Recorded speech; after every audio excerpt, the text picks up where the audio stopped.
ada makanan lagi di kos ya mau tidak mau saya harus pinjam punya teman kos, pinjam beras atau pinjam uang, itu sudah saya lakukan kalau saya tidak punya apa-apa lagi di kos. Selamat sore, perkenalkan nama saya Santri Sogen, asal saya dari Flores Timur, tepatnya di Larantuka.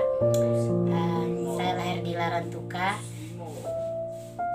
Umur saya sekarang sudah 22 tahun. Nama ayah saya Gradu Sogen, ibu saya Kristina Hera.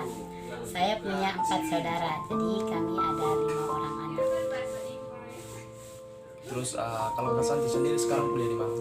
Saya kuliah di Undana di Fakultas Hukum. Ya. Kalau yang sekarang kos ini alamatnya di mana? Saya sekarang tinggal di Jalan Suratin di samping Gereja Diaspora dekat di Puskesmas Lesapa, tepatnya di Lesapa ya. Iya. Kalau kos di sini sudah lama? Sudah lama. Sejak awal masuk kuliah saya sudah tinggal di sini. Sudah lama sekali ya. Sudah lama. Terus alasan Kakak Santi kos di sini mengapa? Alasan saya di kos di sini, saya sebagai anak kos ya. Yang pertama saya tidak punya keluarga di Kupang, jadi saya harus tinggal kos. Yang kedua saya tinggal kos di Osapa itu karena Osapa itu rata-rata kosnya murah, jadi bisa mengurangi beban biaya ke depan saya hidup di Kupang. Iya. Kalau jarak dari kos ke kampus sekitar berapa kilo? Jarak kos saya dengan kampus kurang lebih 1 kilometer ya, karena saya jalan kaki jadi lumayan jauh. Iya. Terus kalau Kakak Santi sendiri selama kuliah biayanya dibiayai oleh siapa? Saya kuliah dibiayai orang tua saya sendiri. Orang tua. Kalau profesinya bapak? Bapak saya petani. Ibu saya ya hanya di rumah, dia hanya masak-masak di rumah, bantu bapak di kebun begitu saja. Terus kalau biaya yang dikirim orang tua setiap bulan tuh kira-kira mencukupi tidak untuk kebutuhannya Kakak Santi selama sebulan? Ya kalau untuk biaya per bulan saya rasa, kan saya perempuan ya, jadi kayaknya tidak cukup. Saya punya kekurangan banyak sekali setiap bulan. Saya juga harus memperhatikan orang tua saya bukan pegawai, jadi saya diam saja walaupun penuh kekurangan tiap bulan. Kurang sekali. Iya. Terus kalau misalkan nih kehabisan makanan, itu apa yang nanti Kakak Santi buat? Saya kalau tidak ada makanan lagi di kos ya mau tidak mau saya harus pinjam punya teman kos, pinjam beras atau pinjam uang, itu sudah saya lakukan kalau saya tidak punya apa-apa lagi di kos. Terus kalau kebiasaan yang sering dilakukan di kos itu apa? Saya di kos kalau sehari saya bisa tahu saya punya kebiasaan sering saya lakukan itu ya paginya saya harus bangun, masak, mandi, makan. Setelah itu kalau kita ke kampus kan sebelum COVID itu kan sering ke kampus. Jadi kalau sekarang sudah COVID ya tinggal belajar di rumah, setelah itu istirahat. Ya begitu saja.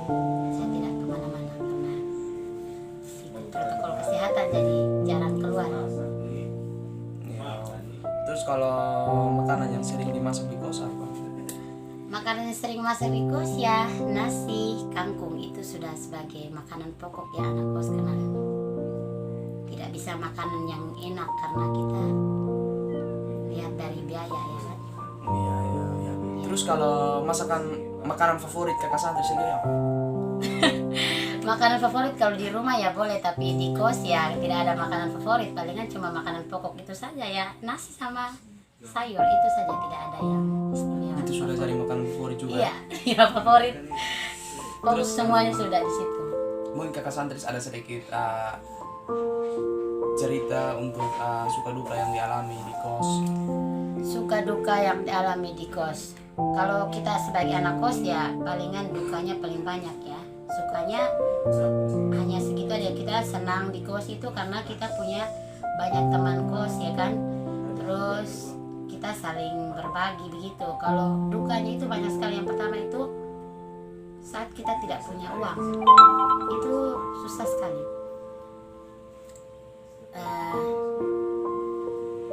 Kita terlambat dapat kiriman, atau lapar, atau tidak punya apa-apa lagi untuk ke kampus kalau tidak punya dana. Pokoknya itu susah sih di kos.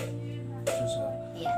Terus kalau Kak Santis mungkin ada sedikit momen yang tidak bisa dilupakan, mungkin momen dukanya atau sukanya, bisa cerita sedikit pengalaman-pengalaman yang terdahulu atau bagaimana? Oke. Saya selama awal saya ke Kupang, saya tinggal di kos. Momen yang tidak dilupakan itu saya gagal di Kupang ya kan. Saya awal masuk kuliah, setelah itu saya berhenti karena masalah biaya juga, dan masalahnya saya masih awal, jadi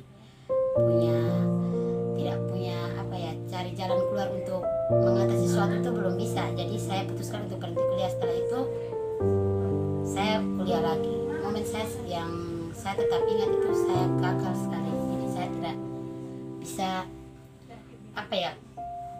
melanjutkan kuliah saya itu, kayak hal yang membuat saya tetap ingat. Teman-teman saya sudah lebih dulu, sekarang mungkin sudah mau wisuda, saya masih start ulang di awal. Jadi itu hal yang paling saya ingat, karena saya kemana-mana saya selalu ingat, kenapa saya belum wisuda, saya belum hampir selesai, atau saya belum tugas akhir, kenapa saya harus masih di sini ya, masih awal gitu. Jadi itu hal yang tetap saya ingat tiap hari, kenapa saya pernah gagal gitu. Iya. Kalau boleh tahu, waktu Kakak Santis gagal itu sudah semester berapa waktu itu? Saya masuk kuliah kan tahun 2017. Setelah itu saya semester 4 itu saya sudah mengalami krisis ekonomi juga. Jadi ya saya berhenti di semester 4. Gagalnya itu ya karena saya tidak bisa manage ekonomi dengan baik uang saya, jadi saya berhenti itu, saya tidak kuliah lagi. Dan masuk semester 5 saya tidak kuliah lagi ya, saya putuskan untuk, karena ada motivasi dari ayah dan ibu saya di saat saya jujur kalau saya berhenti, jadi motivasi itu yang membuat saya kuliah lagi sekarang. Kuliah lagi. Kalau boleh tahu waktu itu jurusannya apa waktu sebelumnya? Sebelumnya saya di Undana juga, saya ambil biologi murni, FST biologi sampai semester 4 saja. Setelah itu sekarang saya masuk lagi di hukum. Terus alasan kenapa pilih hukum? Alasan pilih hukum karena saya suka sekali dengan, saya punya inspirator, yaitu ya sekarang bisa kita ketahui bersama, Najwa Shihab itu suka debat, saya suka sekali. Dan yang kedua, pengacara itu seperti Hotman Paris, orangnya kaya banget ya, jadi saya suka masuk di hukum. Itu yang pertama, itu saya suka berdebat. Di hukum banyak sekali mata kuliah yang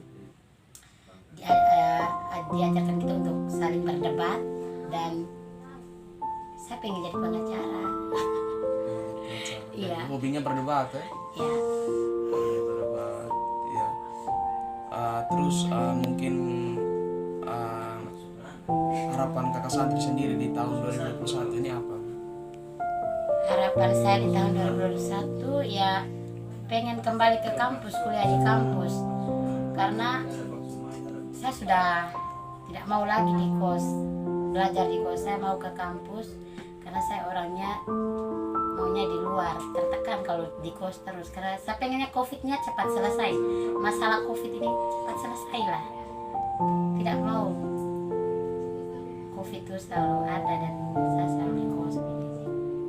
Jadi harapannya cepat kuliah. Iya, cepat kuliah di kampus. Kalau harapan ke depan harapannya ke depan untuk tahun-tahun yang akan datang itu apa? Harapan ke depan ya, harapan anak kos ya cepat selesai kuliah, cepat dapat kerja biar bisa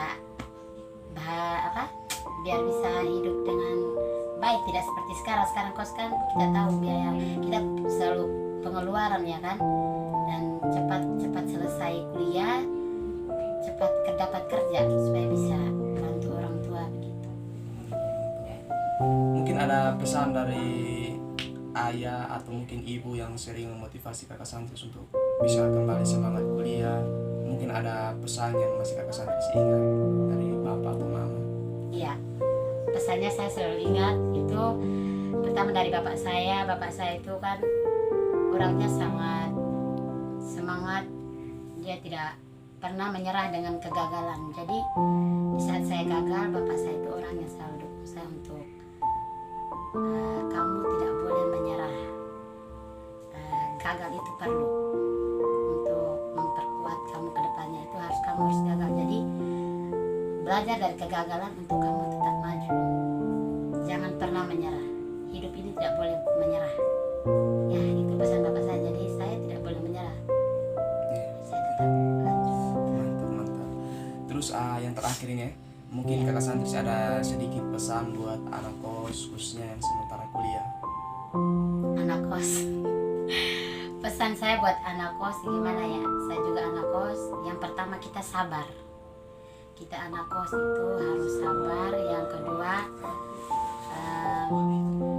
kita harus rajin belajar, karena kita kos banyak sekali biaya yang sudah dikeluarkan orang tua buat kita ya. Jadi kita harus rajin belajar biar cepat selesai. Terus kalau suka duka yang di kos itu kita harus hadapi dengan berani begitu. Jangan menyerah kalau ada susah ya di kos. Pesannya tetap semangat, jangan menyerah, sabar, rajin belajar, itu saja. Oke, jadi mungkin itu saja kakak Santris. Ya. Terima kasih banyak dan selamat sore. Terima kasih.